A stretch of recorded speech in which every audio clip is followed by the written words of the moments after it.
Greetings. I'm Pastor Milton Wren Jr., Senior Pastor of Kingdom Builders right here in Birmingham, Alabama. And you've tuned into the Kingdom Experience.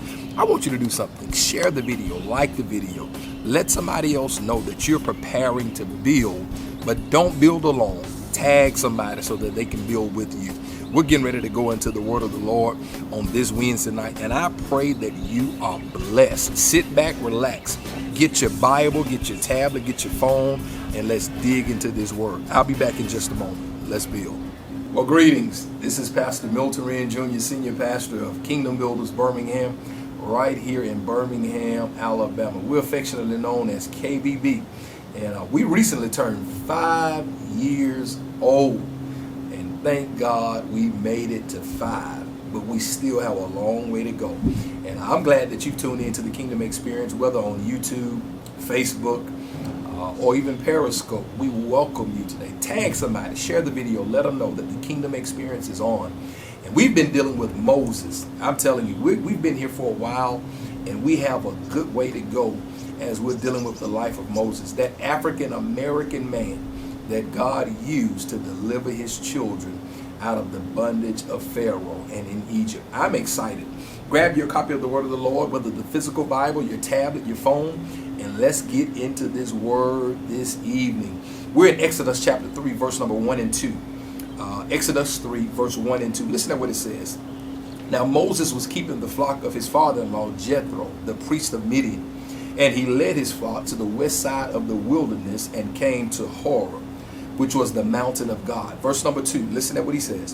And the angel of the Lord appeared unto him in a flame of fire out of the midst of the bush.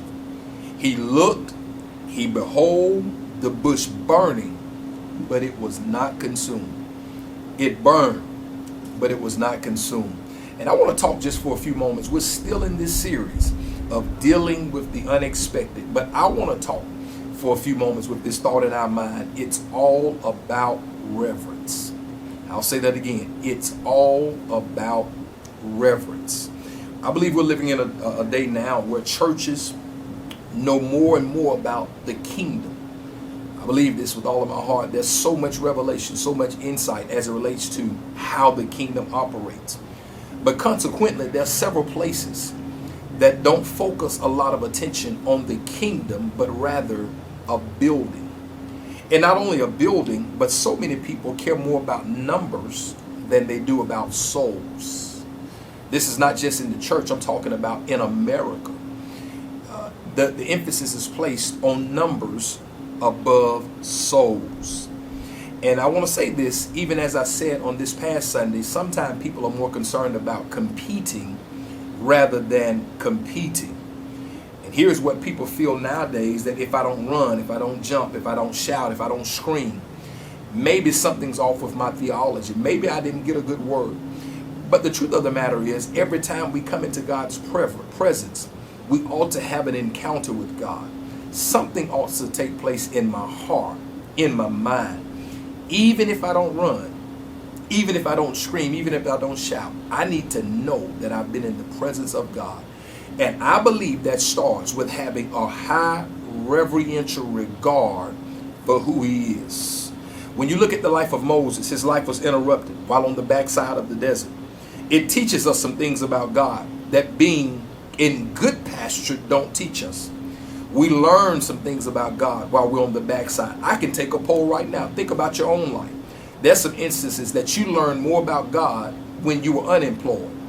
You learn more about God when you were trying to make ends meet. You learn more about God being sick than you did when your body was well. Why? Because there's an experience that we have with God while on the backside that we don't get when we're in green pastures. And so it is, God reveals himself to us. Sometimes God has to set up a situation so that he can reveal himself to you and I in a different way. Think about it this way. Lazarus, one of Jesus's friends, the family members of Mary and Martha. The Bible says that when he died, Jesus waited another 4 days before arriving. And when he arrived, he said, I'm glad he's dead for your sake. I mean, that seems like a strange thing to say for somebody, about somebody you love. But here's what Jesus says: so that it happened this way, so that I could show you a different side of myself. Here is what he tells them. You'll see him again. The sister says, well, we know that in the resurrection. He says, I am the resurrection. So he had to create a situation for Lazarus to die so that he can reveal himself to Mary and Martha in a different way. Had not Lazarus died, they would not have known him as the resurrection. Can I say this to us? Had not you gone through one of your worst financial moments in your life, you never would have known God as Jehovah Jireh, the one that provides. He sometimes creates situations so that he can reveal himself to us in a different way. And it gives us a different revelation about who he is. When our lives are interrupted like Moses' life was interrupted, we get to know God through our experiences. And I want to give us a kingdom nugget. I shared this before, but listen at it from the life of Moses. God will help us get past what we can't get over. Can I say that again? God will help us get past what we can't get over. It's because of sometimes the mistakes we've made. Remember, Moses is on the run because he killed an Egyptian. He saw him taking advantage of his brother, and he rose up with righteous indignation and he slew him. And while on the run, he can't get over some things. But God has the power and the ability to help you and I get past what we can't get over. Well, when you look at this, God tells him in verse number 4, after he turned aside to see, he says, remember now, call him by his name.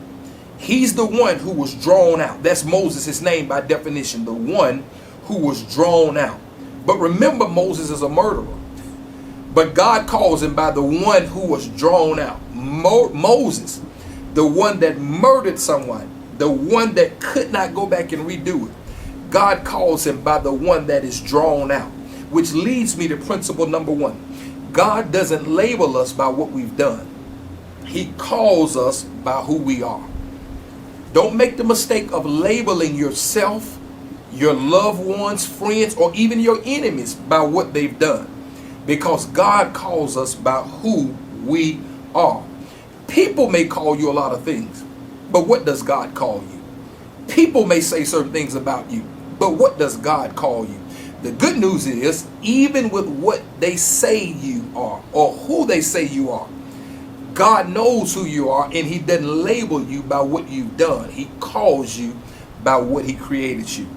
And can I tell somebody this? The devil works triple time, overtime, and double time to keep people in our lives to remind us who we are. But that does not denote the fact that God looks past all of that and he calls us by who he created us to be. So here's principle number 2, and I pray you get this.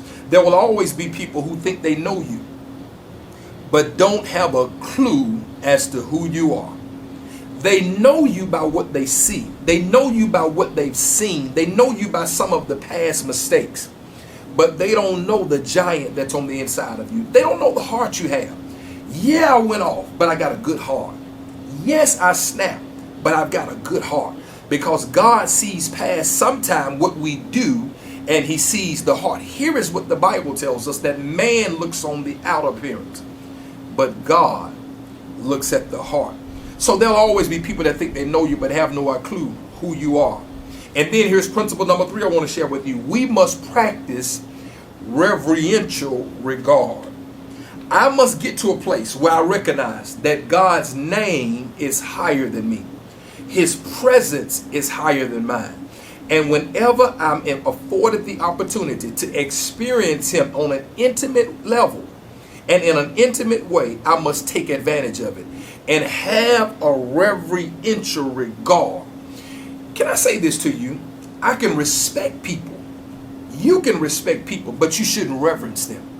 Esteem your leaders highly, but don't reverence them, because the only one that deserves your reverence is God. And when God gets your reverence, I promise you, you get everything that comes with that.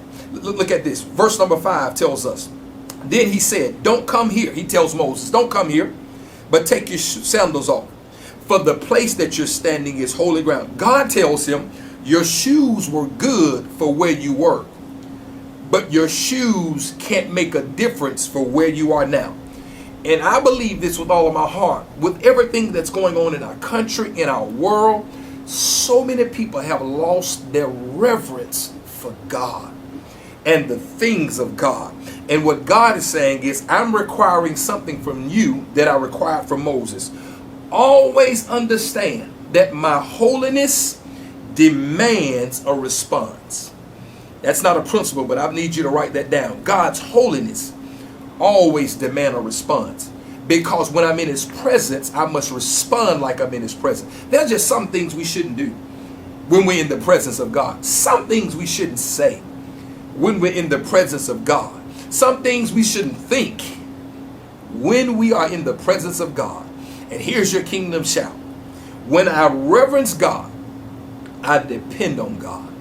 Because reverence comes with a level of dependency. What reverence says is, I can't model faith until I develop a dependency on God. In him we live, in him we move, and in him we have our being. This burning bush teaches us about the preeminence of God. It means it's a permanent and lasting flame that will not be consumed. Can I say that again? It teaches us that it's a permanent, lasting flame that will not be consumed. It destroyed things around it, but it itself could not be destroyed, because the isness, get this, the isness of God is not predicated on what's happening in my life. God can't be changed or diminished by what's going on around me. And when I develop a healthy reverence for God, I have the kind of relationship and the reverence that says it can be chaos on the outside, but I have peace on the inside. But Pastor, I know somebody's probably asking, how can I have peace with everything that's going wrong? Let me say it this way. He's just as much God today as he was on September the 10th. He's just as much God today as he was on September the 11th. He's just as much God today as he was September the 12th. In other words, before things changed, he was still God. When things changed, he was still God. With a job, he's still God. If I'm laid off, he's still God. If I have food in the house, he's still God. If we're rubbing two nickels trying to make ends meet, he's still God. What I'm trying to tell you is what's going on the outside does not diminish who he is and the reverence that he deserves. So even when things are going well, I reverence him as God. He's my source. When I don't have enough, he's still my source. And what you and I have to do is understand that my worship for God is not about what he does or what he prevents. It's about who he is. And as long as he's God, he deserves my reverence and he deserves my respect. And his holiness always demands a response. So can I say it this way? We ought to open up our mouths and tell him who he is.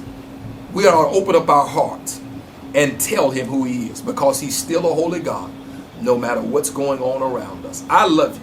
I pray that this Kingdom Nugget has been a blessing to you. I don't know where you are, but I'm challenging you. Find a Bible teaching, Bible preaching church that will encourage you, that will cover you and check you at the same time, but also will help nurture and develop the gifts that's on the inside of you. You've tuned into the Kingdom Experience.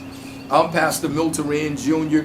I pray that you are blessed by this lesson. If you would like to sow into the ministry, the information will be on the screen and the ways to do it, whether through Givelify, Cash App, text to give. You can text KBMG to 54244. That's right, KBMG to 54244, or whatever God lays on your heart. If you would like to sow, you're helping us to do ministry and to be relatable in the 21st century. I love you. We're praying for you.